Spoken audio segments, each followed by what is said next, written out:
Andrea Powell with Corona Rising, and this is episode 7 of Surviving Now, Finding Emotional Safety in the Storm of the Global Pandemic. We chose this topic today because as the country is exploring reopening and reducing restrictions on social isolation, we're looking at the wake of how this pandemic has and continues to impact the emotional and mental well-being of really everyone. And as we said on previous episodes of Surviving Now, survivors of both human trafficking, sexual trauma, and sexual assault have unique perspectives on daily ways to survive challenges and to overcome trauma and loss. And so, as we get started, I wanted to note that many of us are seeing, social media posts from friends who are, posting about past trips or posting about amazing things that they're doing during the pandemic. And it's okay if you're having days, weeks, or even months where that's not where you're at. Identifying ways to support yourself and support others is a daily journey. And that's what it's all about. Just this morning, I saw an article about self-love. And one thing that struck me and I thought could be a theme for today is that self-love is not a feeling, it is an action.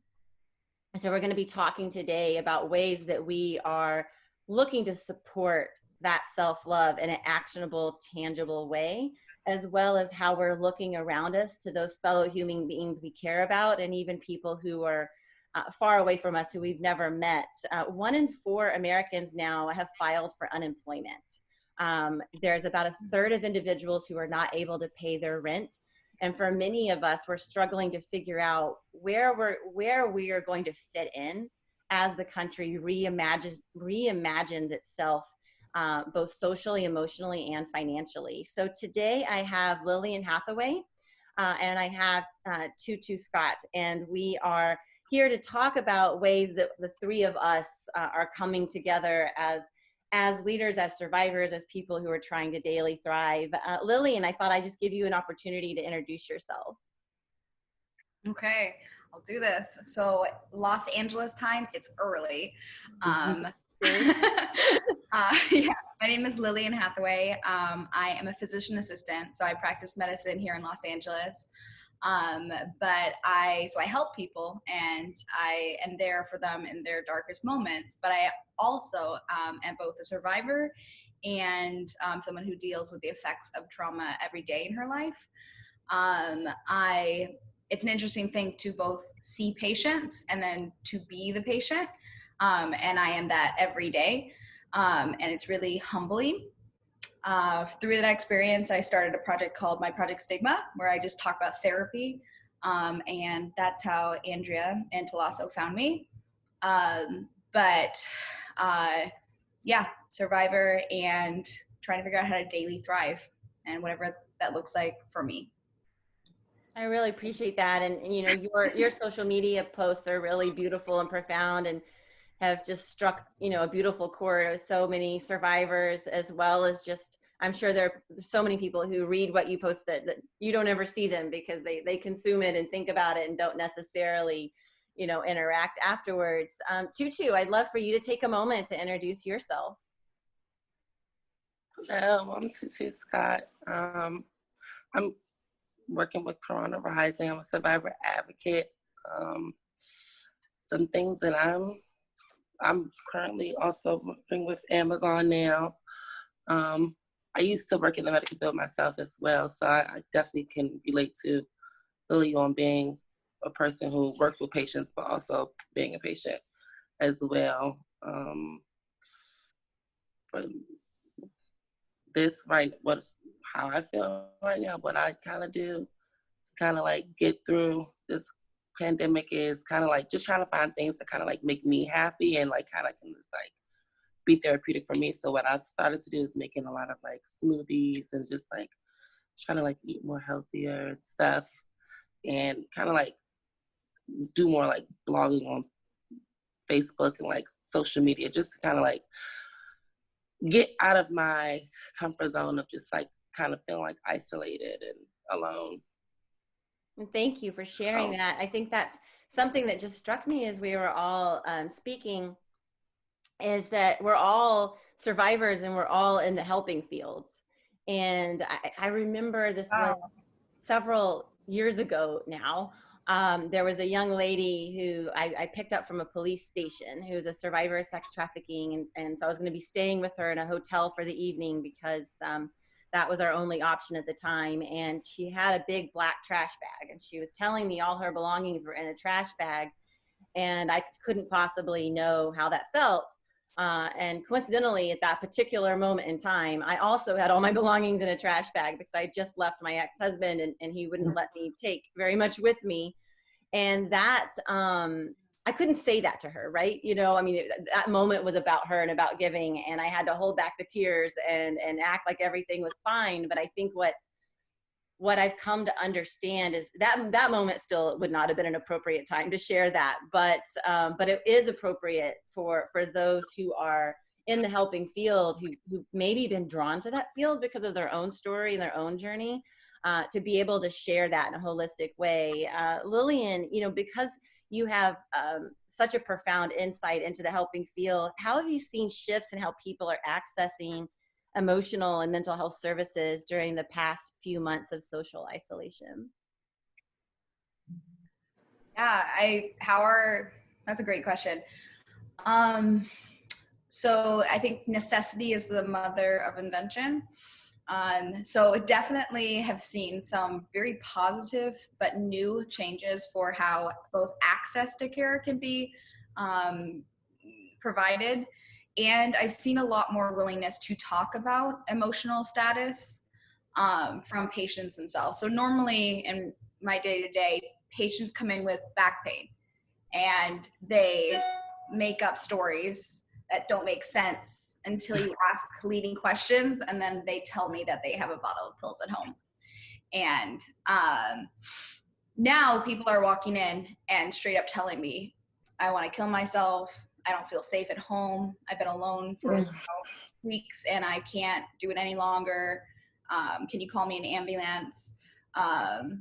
People, you know, are being honest because I think the deprivation of like contact with other humans is making it more like precious. You don't want to lie when you have access to another human.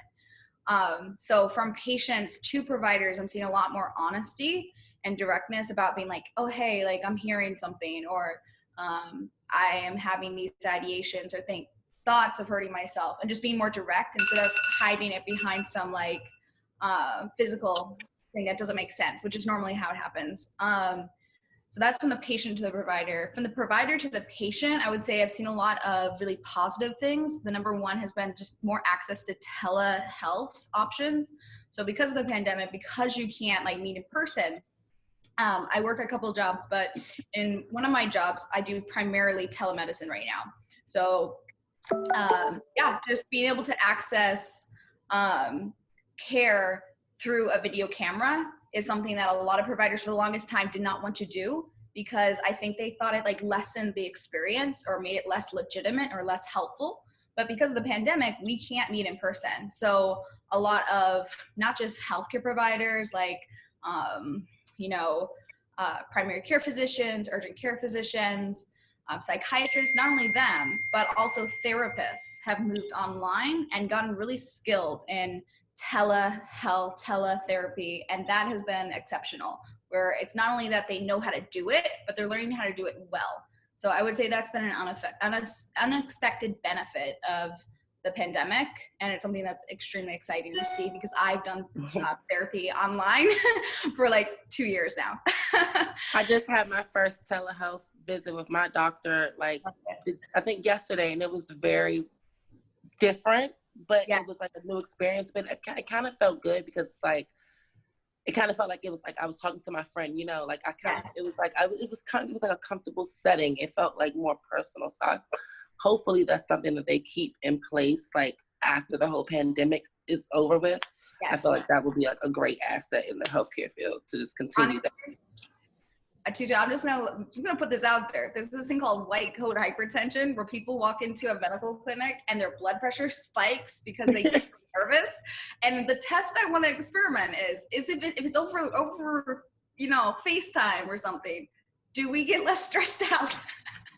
are we more ourselves because I feel like we're maybe because you're in the comfortability of like your own home or like your own space. So it's kind of like, that's like a safe guard for you. So I feel like, that's better. Well, I feel like a lot of people feel I more think it could be comfortable. life-saving. I mean, honestly, because being in a space where myself and Tutu have worked with a number of survivors, particularly of sex trafficking.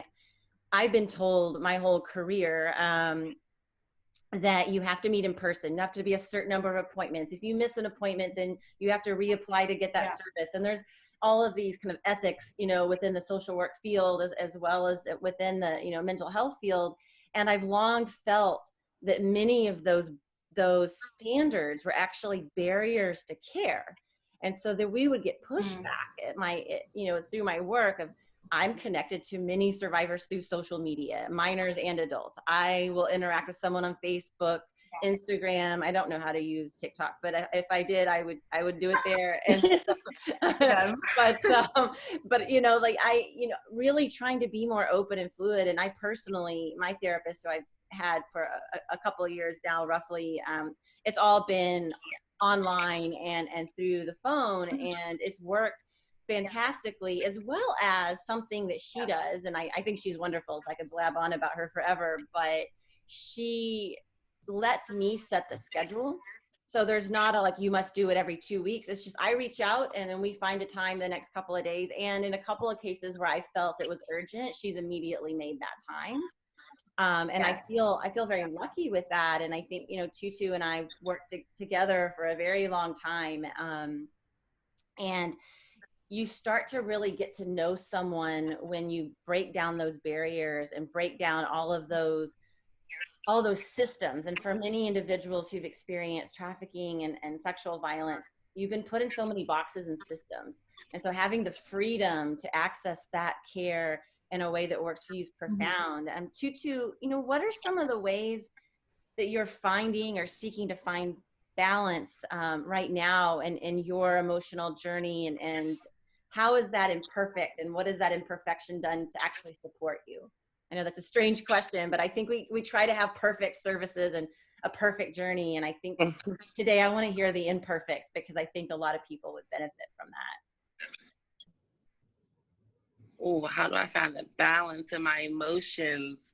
Or imbalance. That's a question I'm asking myself every day during this pandemic, is how do I find the balance of my emotions? Like I said, I've recently just started like getting in the kitchen and just trying to like work with food, like happy foods, things that just kind of make me happy, bright foods, colorful foods and things like that. Or just like, how can I say, interacting with like my social media base, as far as like Facebook or Instagram, as far as my advocacy work, or just researching or just educating myself on what's going on in the world. And actually staying off of social media a lot, helping me not feel like I'm going insane or crazy, because I just saw recently on Instagram that there's like riots going on or whatever due to like this police brutality. And so it's just like, when I saw that, I immediately got scared, because I'm like, okay, I'm already like locked in the house, can't really go nowhere.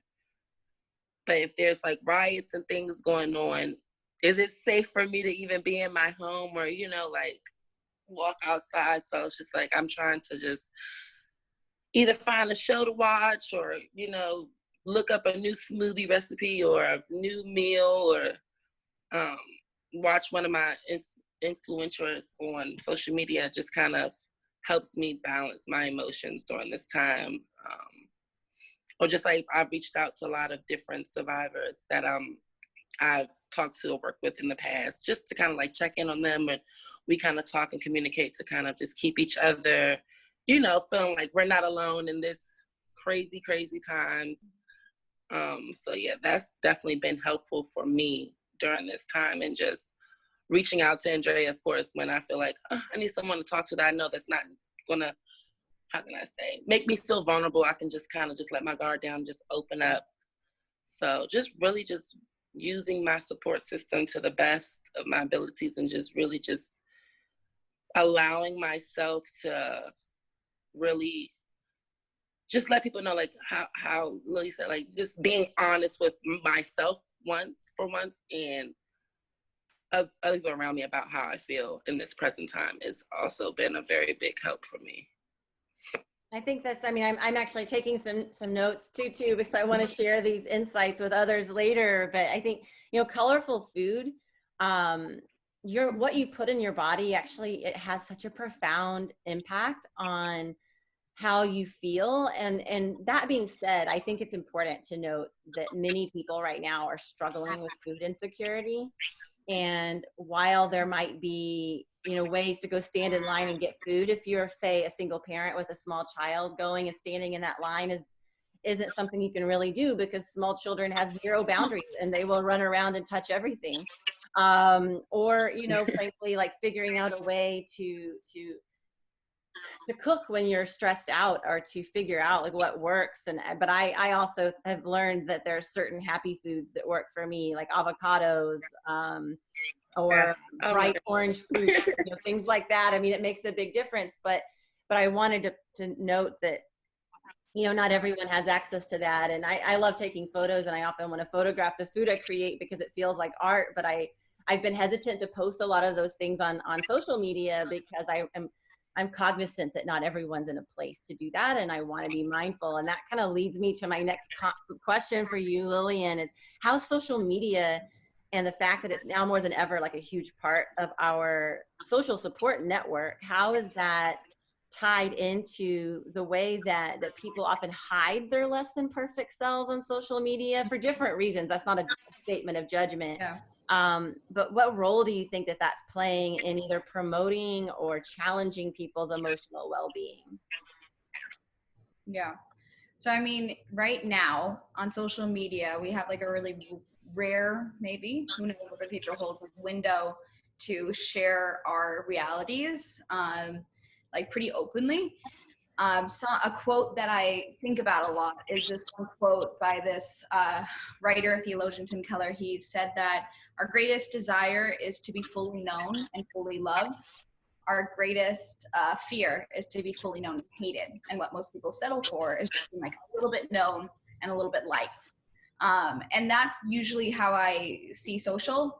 It's like a chance where people can like post stuff that's going well, or stuff that can show that they're doing okay. But I think social media is a weapon, and you can use it for good, or you can use it to help people, or you can use it to kind of like just not really build. For me, social media has been like the only connecting piece to a lot of people I love. So I'm an explorer, like I'm an adventurer, like I just feel called to go. And that has meant that I've always been far away from my family. So I went to school in DC for 6 years, undergraduate, graduate. My whole family is based in Rhode Island. I come from like a really big, happy family, and like being away from them is heartbreaking. And I spent like nearly half a decade away from them. And then moved across the country, literally East Coast to West Coast. Like my father sat me down and asked, like, is it us? Not you. It's not you. Okay. It's just, like the palm trees and stuff. Yeah. So social media for me out of necessity has just like been the way that I communicate. But I quickly realized that like just sharing the happy stuff, especially in PA school, being like, oh, I got like this grade or whatever, it felt really empty. Because, maybe I got that grade, but I was having like horrible panic attacks that would like leave me feeling like I was going to pass out in the med school. Or, maybe I like got this gorgeous selfie, but like a week ago I had like a horrible ideation. So it felt really hard because I wanted to be known by my family. I wanted to be known by my close friends. And if I wasn't honest on social media, it was like, how could I be? So I started just talking honestly and like sharing honestly and being like, talking about hard things. I started talking about the fact that I started to find a therapist after a suicide attempt in graduate school. I went on and I, started talking about that. I started talking about, being on medications. And I found that it formed a community, and that step of like risking something and like being judged or feeling vulnerable, feeling exposed, that huge risk paid off like 1 billion times. Because there will be people who judge you, but those aren't your people. The right people, they're gonna respond to that honesty.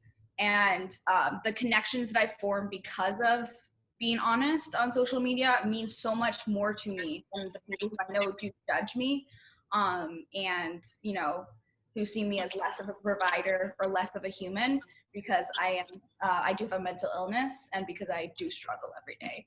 So for me, social media is just an expression of an inner belief that we are worthy of being like known and loved, and you don't have to be perfect to be worthy. So usually what that means is I just post a lot of selfies, but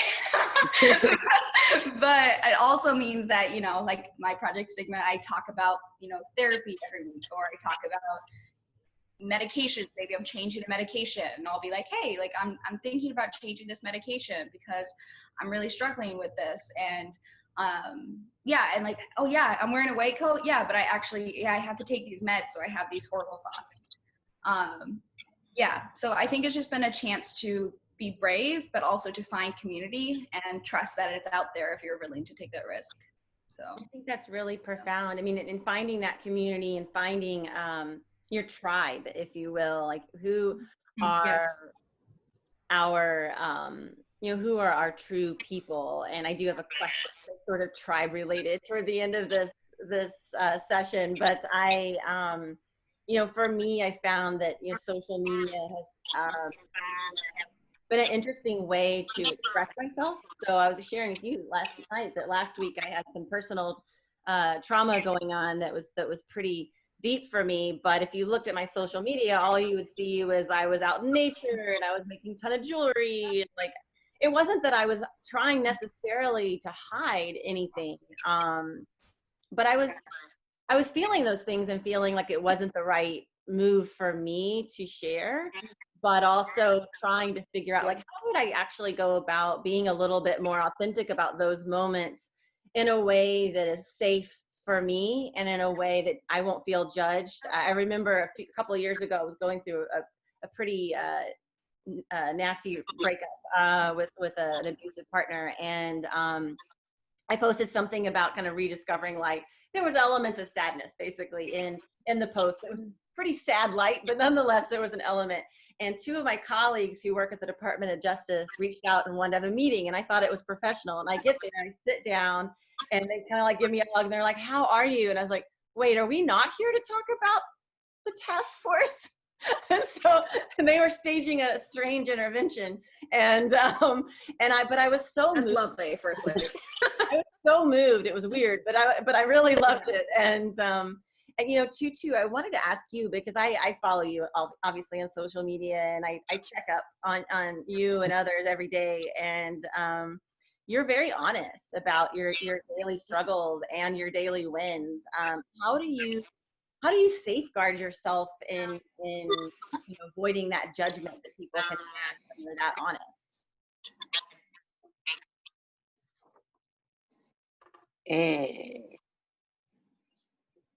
Honestly, I don't really care about people's judgments as far as like what I really post on my social medias.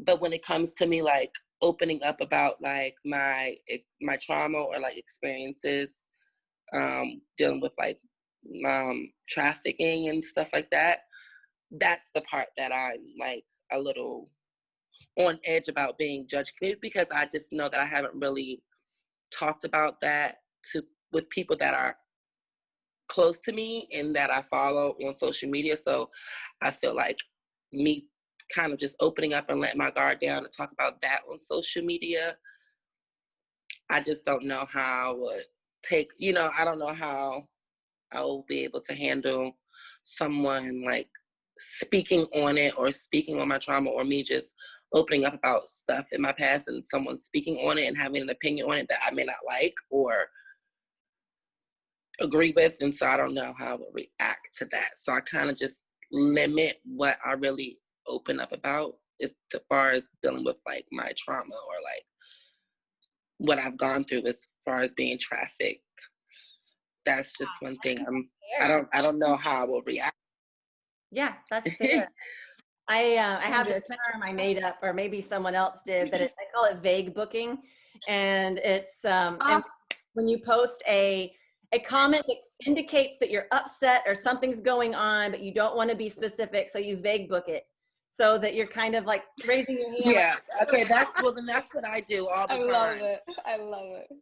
That's what I do then all the time, and I just feel like I think I do that because it's just, I feel like it's just scary to like I know that if I open up about it with all guards down, that I know that there's people out there on my social media that will, respond because either they've gone through it, they're going through it, or they know someone that's going through it, or they can just relate in some way. But then I also know, on the other hand, there's people that are going to sit there and they're probably going through some stuff that I've gone through, or they have, or they're going through it at the present time.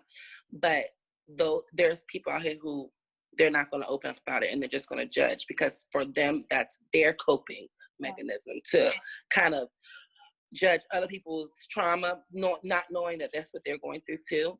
Yeah. So that's kind of what I kind of put into my mind for when I do open up about it on social media. Like, maybe the person who's judging me, maybe they're scared to open up about what they're going through. Yeah. And so that's just the way that they show it, instead of responding in a positive way, because sometimes people respond in a negative way because they're scared, or they don't understand how can this person get online and open up and let their guard down, and I can't do that. So they kind of reacting out of anger and judgment. So that's kind of just how I look at it, to try to make myself more comfortable to do so. And I think that's really important comment about not knowing what other people are going through. Lillian, with your Project Stigma and with the work that you do, I wanted to know if you had any insights on any like red flags or things that would cause you to reach out to someone thinking that maybe they need more support. Like, are there certain posts or certain things to say, that you could flag for those who are listening?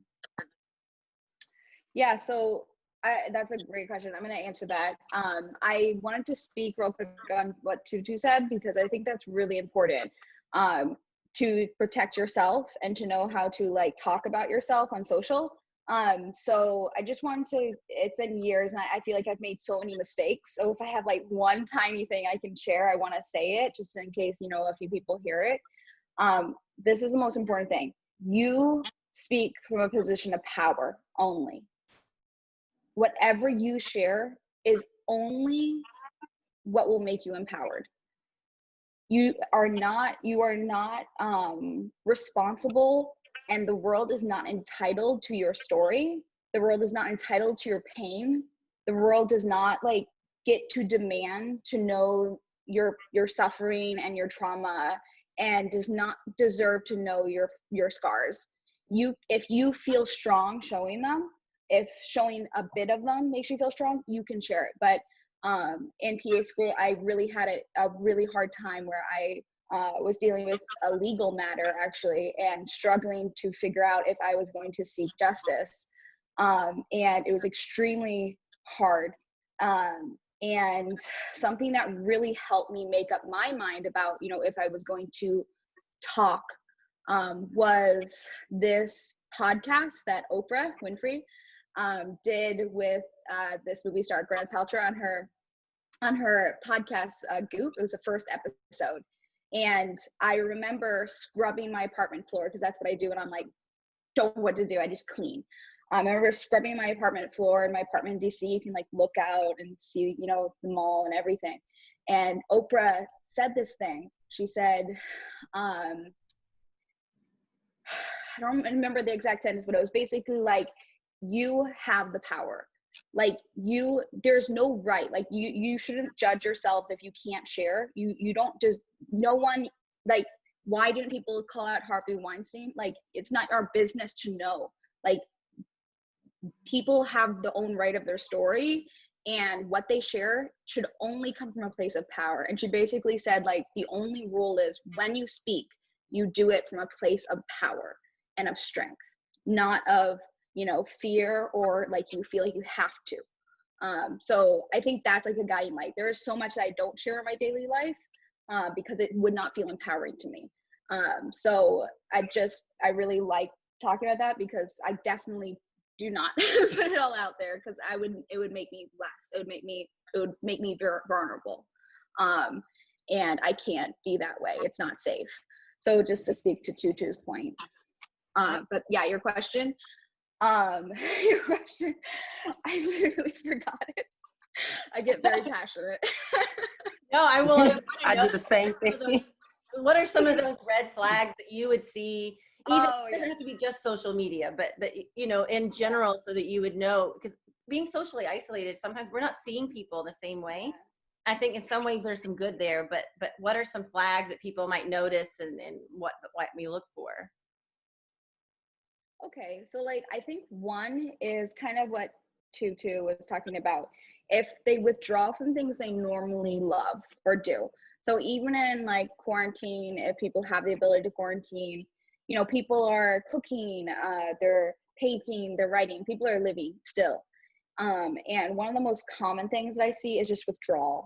And it's a medical thing. It's actually a symptom of a lot of issues. But to withdraw from things that normally give you joy, like cooking, talking to friends, you know, hanging out, wanting to do that FaceTime call, that can be the first sign, just that withdrawal.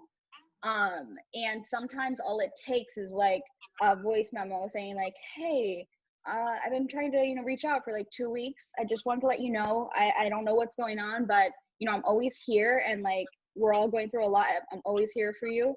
Do you want to send me a voice message back? Maybe it's too much to do the video call. Just tell me how you're doing. Like, I love you. Just like send that message and connect in that way, because the most common thing that people, from what I know, is withdrawal is the first symptom. Withdrawing from things you love, from people you love, from things that you normally enjoy.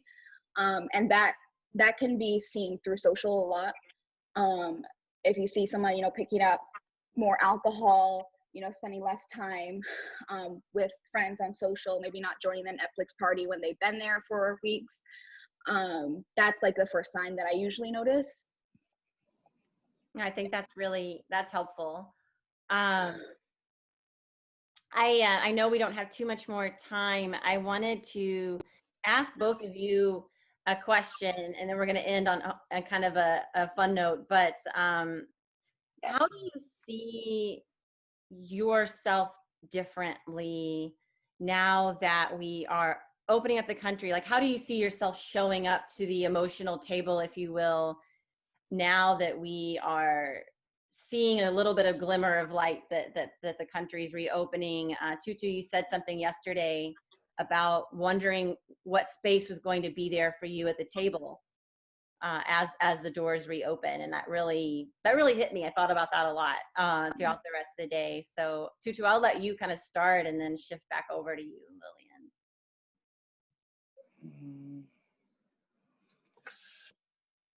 Well, how would I? You're like, I did not mean to spark that question. And so Yeah, no. How can I say it? Yeah. I need time on that. Let Lily go first, and because okay. I need time. Yeah, because that's like a tough one for me. Okay. Okay, how am I responding, and how do I kind of like look forward to or think of myself in a post-pandemic world, or like in a pandemic world? I see myself personally, this is my personal thing, I see myself as really equipped. As a trauma survivor, I know how to survive. Like, the focus on survivor, like I'm here. And every day, that's real. Like, I survive.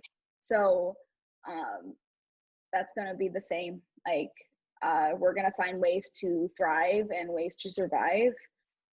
It's always hard.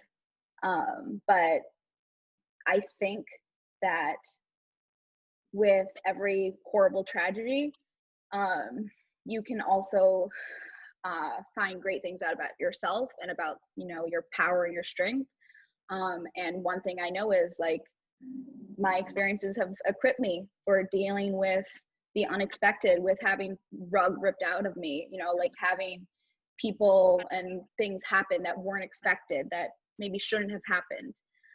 That's been my experience. So going forward,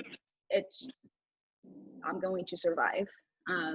And I want people to survive too. So that's kind of like, that's the way I see it. I see it in a more positive light, actually, because of my trauma, and less of like a disadvantage, which is a place of privilege that I think, you know, is very special. I've had therapy, I've had medications, I have access to food, shelter, you know, stuff like that. But I do think being a trauma survivor, I am a survivor. So, yeah. That's beautiful. Well, I mean, I can definitely relate to what Lily said as far as like having the experiences of trauma to kind of like prepare you for just different type of life scenarios as far as like this pandemic. You know, I feel like I'm, how she said, pretty equipped to survive, but I also see myself going into this reopening unsure, kind of. I really want to say just unsure, not really knowing, because I am grateful enough and blessed enough to have my own place and, you know, to land a new little job and stuff like that. But just kind of I just kind of see myself, just entering this economy, just kind of unsure, but also feeling a sense of, how can I say it, like security, to just kind of feel, because I feel like now with this pandemic, I feel like this has shown a lot of people, not showing a lot of people, have given a lot of people time to this kind of do a lot of self-analyzing. So I feel like going into the reopening of this economy, I feel like it's going to be, I feel like it's a chance for just everyone to be honest with their emotions and with their self and be upfront with what you're dealing with. You know, if you're dealing with financial problems, or if you're dealing with just getting a job, you know, I feel like now with everything that's going on, I feel like just re-entering, I feel like it's going to be a lot of people and a lot of things put in place to just kind of support one another. So that's kind of that's what I mean by what I feel like the sense of security going into this whole reopening of the economy.